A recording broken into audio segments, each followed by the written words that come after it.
¿Recuerdas esa época de Sonic en la que cada juego traía ideas nuevas? Hay un montón de elementos de los juegos del erizo que durante el paso de los años hemos ido perdiendo, y hoy quiero hacer un vídeo hablando de ello. Con el paso de los años estas ideas han ido desapareciendo, y no porque fueran malas, sino porque Sega y el Sonic Team decidieron dejarlas atrás. En el vídeo de hoy vamos a repasar esas mecánicas, personajes y conceptos que hicieron grande al universo de Sonic, y que hoy muchos fans seguimos esperando que regresen. Y bueno, ahora que se está acercando Sonic Racing Cross Worlds y tal, pues Shadow lleva días quejándose de que, pues, sí hay coches y hay Extreme Gears, pero no hay motos, que es lo que a él le gusta. Estoy triste y solo una moto puede curar eso. Así que la empresa Robotime nos ha mandado una moto para que pues se la montemos a Shadow. Es muy chula, ya os lo puedo asegurar. La vamos a montar aquí y ahora, y ya veis que el embalaje es maravilloso. Así que, pues vamos a montar una moto, ¿no? El embalaje es súper bonito, las instrucciones son súper claras y las piezas están todas impresas a láser.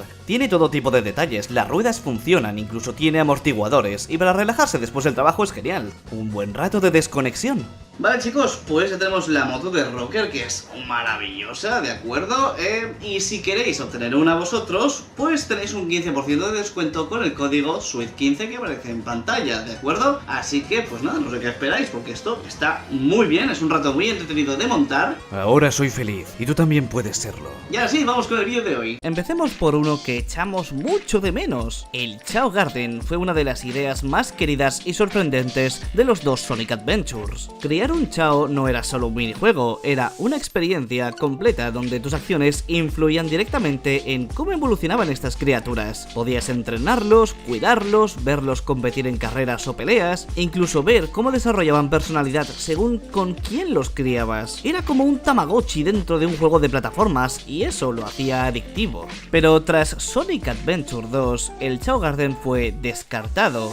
Nunca se volvió a implementar en otro juego de Sonic, quitando los Advance y en Sega Superstars. No se volvió a implementar de la misma manera. Sí, los Chao seguían por ahí a veces, pero no estaban tan presentes. Sega nunca explicó por qué lo abandonaron, pero es probable que pensaran que distraía del plataformeo puro, que yo considero que fue un error, porque esta mecánica era una razón por la cual muchos jugadores seguían rejugando los juegos durante años, porque querían ir poco a poco evolucionando a su Chao. Pero bueno, veremos que algún día se dignan a hacer algo similar. Yo creo que un juego de móviles de los Chao estaría perfecto. Pero en fin, pasemos al siguiente. Multijugador local en sus juegos. Durante la era Dreamcast, GameCube y hasta la Wii, era común que los juegos de Sonic ofrecieran modos multijugador local, desde carreras entre personajes, batallas en escenarios especiales, hasta minijuegos con objetivos únicos. Sonic Adventure 2 Battle, por ejemplo, ofrecía un modo competitivo muy divertido que ampliaba la vida del juego muchísimo más allá de la campaña. Con el paso del tiempo, estos modos desaparecieron. Hoy en día Sonic apenas ofrece opciones multijugador en sus juegos principales, y si las hay, son mínimas o muy básicas. Parece que Sega enfocó a Sonic a experiencias más individuales, dejando atrás una parte esencial de la diversión clásica de consola compartida. Un gran retroceso en una era donde la nostalgia está más viva que nunca. Sí es cierto que siguen saliendo títulos donde el multijugador está ahí, como por ejemplo Sonic Superstars o los Sonic Racing, sí, pero ya me entendéis, un Sonic en 3D como Dios manda. El último juego que recuerdo que tenía multijugador era Sonic Boom de Wii U, que el juego será lo que será, pero el cooperativo en el modo historia era una genialidad, un acierto total, y creo que debería volver. En otro punto, hablemos de los mundos semiabiertos y la exploración. El primer Sonic Adventure nos dio un mundo semiabierto donde podíamos explorar libremente, hablar con NPCs, descubrir secretos y acceder a los niveles desde distintos puntos. Station Square o Mystic Runes no eran solo mapas, te hacían sentir que Sonic formaba parte de un mundo más grande, con vida propia. Sonic 2006 lo intentó, pero bueno, ya sabemos que ese juego... Y Sonic Unleashed lo hizo bastante bien con su Half-Wall, pero luego Sega eliminó este enfoque en favor de niveles lineales y selección de niveles por un menú al estilo Sonic Adventure 2 o los Wall. No sería hasta Frontiers que se volvió a experimentar con la libertad de movimiento, pero ese hueco se sintió por años. Perder esos hubs interactivos hizo que los juegos de Sonic se sintieran más vacíos y desconectados, perdiendo parte del encanto aventurero de la saga. Y por supuesto teníamos que hablar de esto. Sonic Riders fue una joya inesperada, un juego de carreras donde no usabas autos, sino tablas flotantes. Tenía mecánicas únicas de aire, energía y trucos, además de un diseño de personajes muy estilizado. Jet, Wave y Storm introdujeron una rivalidad nueva con personalidad propia, y el juego tenía historia, cinemáticas y buenísima música. Después de su segundo título interesante, Sonic Riders Zero Gravity, el cual pulió un poco la fórmula porque no era a gusto de todos el primer Riders, por mucho que a día de hoy se le idolatre, llegamos a un tercero mal recibido por ser exclusivo de Kinect, y tras Sonic Free Riders, la saga murió. Nunca volvió como tal, ni siquiera como spin-off menor o juego descargable. Hemos ido viendo Extreme Gears en los cómics, en algún juego de móviles y demás, y no ha sido hasta ahora en Sonic Racing Cross Worlds que van a volver. Pero no nos engañemos, no es lo mismo. Sega dejó atrás una franquicia que podría haber sido su Mario Kart, con más identidad y estilo propio, pero sí que es cierto que las ventas fueron bajando título a título, así que evidentemente no gustó a tanta gente como pensamos, pero tenía esa esencia sónica que nos gusta llamar. Vamos con juegos de otros personajes como spin-offs. Hubo un tiempo en el que Sega se atrevió a experimentar con otros personajes. En los clásicos tuvimos juegos de Knuckles y de Tails, por ejemplo. Shadow the Hedgehog fue un intento de crear una narrativa más oscura con mecánicas propias, pero tras algunas críticas, Sega pareció asustarse de estos experimentos con otros personajes. También te digo que no sé qué pensaban poniéndole un arma a Shadow y haciendo una historia como la que hicieron, porque el guión de este juego es bastante terrible en muchas ocasiones. Desde entonces, todo se centró en Sonic, dejando fuera a personajes con potencial para liderar sus propias historias, como habían sido en los Sonic Adventure. El universo de Sonic es amplio, y no explorarlo por miedo al fracaso lo vuelve más limitado con el tiempo. Sega, dale un juego a Silver, por Dios, te lo pido. Y seguimos. Una de las cosas más emocionantes de la era Dreamcast y posterior fue cómo los juegos conectaban entre sí. Lo que pasaba en Sonic Adventure tenía repercusión en Adventure 2, Heroes y Shadow the Hedgehog. Había una línea de tiempo coherente y un desarrollo progresivo de los personajes. Luego esto se perdió. Cada juego de Sonic que salía era una historia casi aislada. No había consecuencias ni continuidad real. Aunque esto facilita que nuevos jugadores se unan, también hace que los fans pierdan el sentido de evolución del mundo. Y era genial ver que en el mismo juego se entrelazaban ciertas historias, como los primeros Sonic Adventure, ver el punto de vista de cada personaje y luego ver dónde aparecían en la historia de otro y decir, ah, con que ese personaje llegó aquí por eso.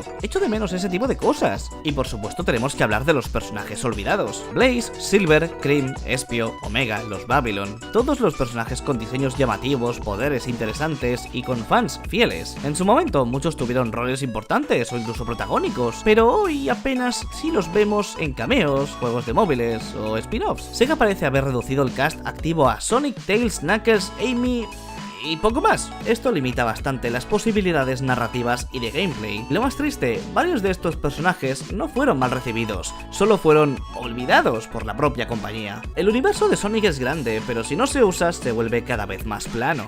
Esperemos que tras Final Horizon de Sonic Frontiers se animen cada vez más a jugar con otros personajes. Este es un punto que es breve, pero para mí fue bastante potencial. La saga Storybook fue una de las ideas más creativas que tuvo Sega. Sonic dentro de historias clásicas como las Mil y Una Noches o El Rey Arturo fue una mezcla de fantasía, buen diseño artístico y música excelente. Aunque con controles discutibles, sobre todo en el primero, eran juegos únicos que ofrecían algo distinto sin dejar de ser Sonic. Después de Black Knight, la saga fue cancelada sin explicación. Hoy solo queda como una curiosidad olvidada en Wii. En una época donde los remasters están de moda, los Storybook podrían haber regresado con mejor tecnología, pero parece que Sega decidió no arriesgarse con estas ideas que están fuera de lo común del público general.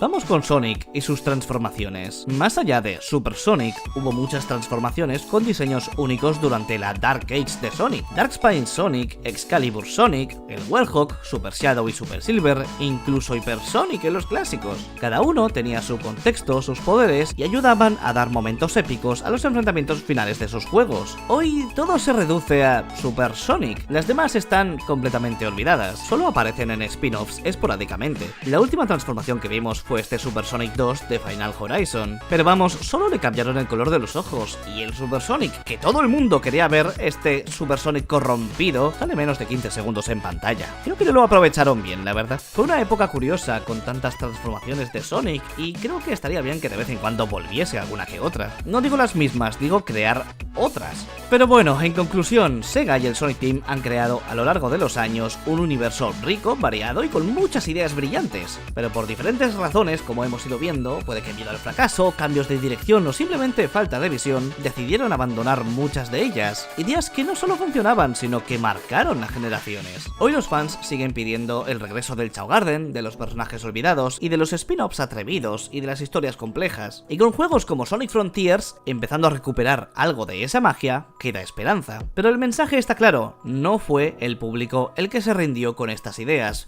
fue Sega quien las dejó atrás. Si te ha gustado el vídeo, pues dale like, suscríbete si no lo has hecho porque subo vídeos de Sonic al español todas las semanas y activa la campanita de notificaciones para que te avise cada vez que suba un nuevo vídeo. Así que bueno, nos veremos en el siguiente vídeo, chicos, y acordaos, alimentad a vuestros Chao, que estarán con polvo por encima de los años que hace que no les estáis alimentando con las frutas de la palmera del Chao Garden. Así que nada, hasta pronto.